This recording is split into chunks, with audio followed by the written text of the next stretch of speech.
Hi everyone, I hope you're all doing really well. So, this month, the entire month, I'd been wanting to post it in the beginning of the month as well. That the theme somewhere of the purging for the feminine has been around the solar plexus, and this is because, of course, today is the day of solstice and also a full moon, which is a very beautiful coincidence. And because of it being solstice, this was also, designated as the International Day of Yoga.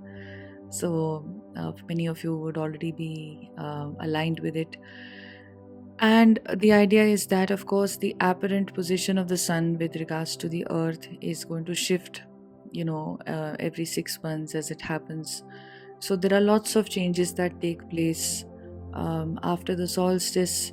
A shift will happen where the purging of the lower chakras will become much easier, and then there will be a slowdown in the northern hemisphere, and then the slowdown will be reversed next year, sometime early next year after the winter's over.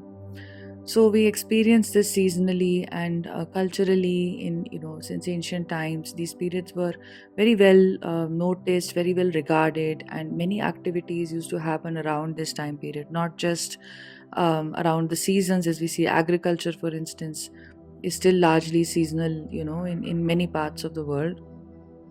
Nobody wants to go against the flow of what the energies are, because we are, after all, a part of the earth itself. We may forget that. I was reading somewhere that it's like, to say I want to go in nature is creating such a separation between me and nature, rather than realizing you are nature, you are a product of nature yourself.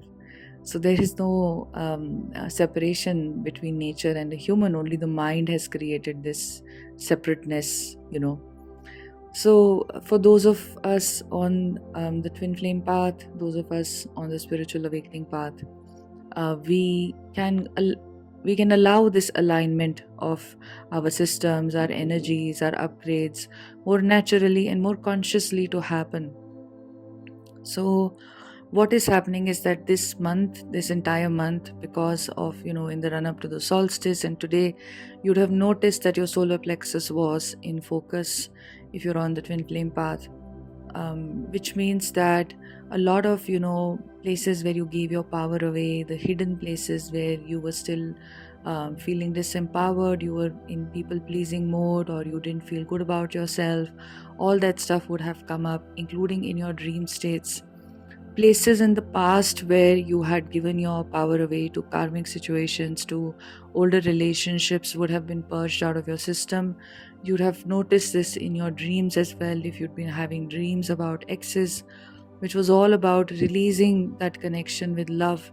Even if you've not been with that person in several years, you've not even spoken, it doesn't matter, but the impressions always remain.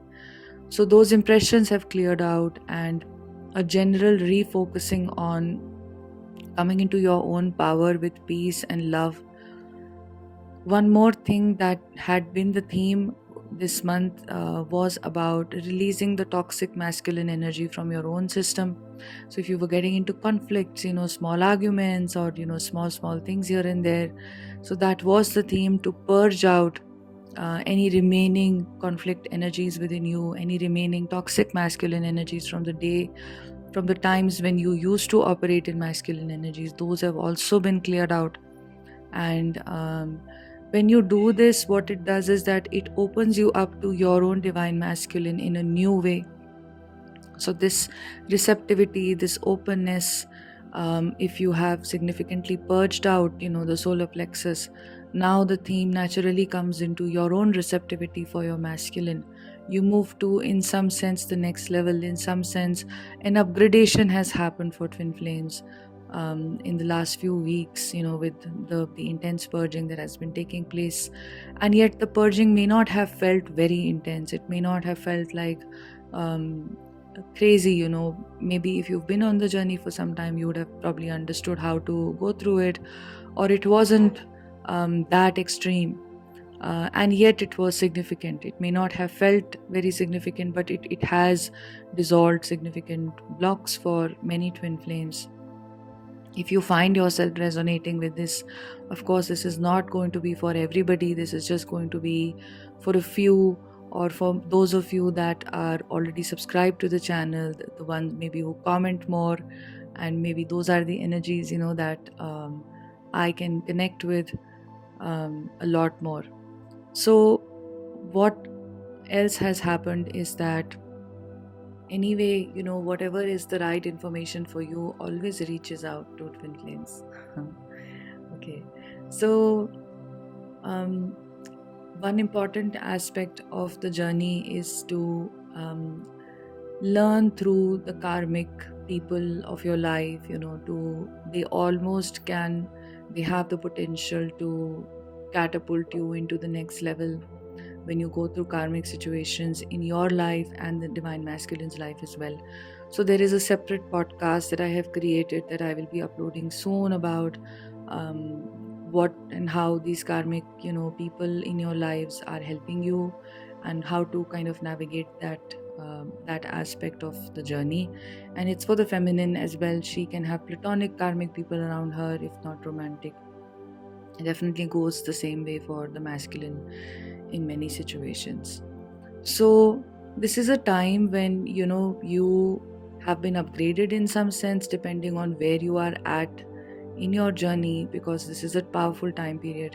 Many of you will now start awakening fully in the heart chakra. For many of you, inner union processes can start. The inner union process will always start when considerable purging has taken place and a certain openness has come in the feminine. And this openness comes in when a lot of the blocks have been released from the system, especially low self-worth, her way of looking at life, and fear of coming together with her twin flame, fear of being in union. All those fears, when they have been purged out, they're very deep-rooted fears that are operating at various levels. So when she has a certain openness and she can come into the space of trusting and having faith and surrender, it's actually like the end of the dark night of the soul in so many ways. This is when the inner union process takes place, and there are already videos that are on there, and I'll be uploading one more about the union process on Patreon very soon. So essentially, this has been the theme of this month. There has been an upgrade in the way you are. You can notice the upgrade has taken place in terms of what all you have released, or intense awareness about your thought patterns. That's also true, because after all, we create our own reality. We don't realize that our thoughts impact the way we look at life. A situation may not have been that negative, but your thoughts can make it extra negative, right? So when that tends to happen, having awareness of the way your thoughts are um, interpreting a situation is very helpful. And then you can try to always see that my mind is making a situation worse than what the situation really is. Is there a better way for me to handle the situation? So all of that I've also spoken of in the previous podcast about how to release your karmic cycles as a divine feminine. And so there is some light that I've thrown on this aspect there. Okay, so this is all. Enjoy. Today is an incredible full moon as well as solstice, a very rare occurrence. And enjoy the day. You can be peaceful, you can be meditative. It's the International Day of Yoga, so you can definitely do yoga. And be in nature if it allows. Be silent, be by yourself. Very peaceful energy today. You may have intense dreams at night, but they will not be leaving a bad taste for you in the morning. Perhaps they'll leave a good taste for you, or a taste of understanding that, okay, I learned something from this. Okay, I hope that this helped you. And if you wish to work one-on-one with me, all that information is in the first link in the description. You can see the types of sessions that I offer. We go very deep in these sessions. We do deep subconscious work, as well as I guide you at an intuitive level. And you can also subscribe to my Patreon, where there are more videos. You can go to the page and see the types of videos that are on there. And if you find them interesting, you can definitely subscribe to Patreon to go deeper. Sending you love. Have a beautiful day.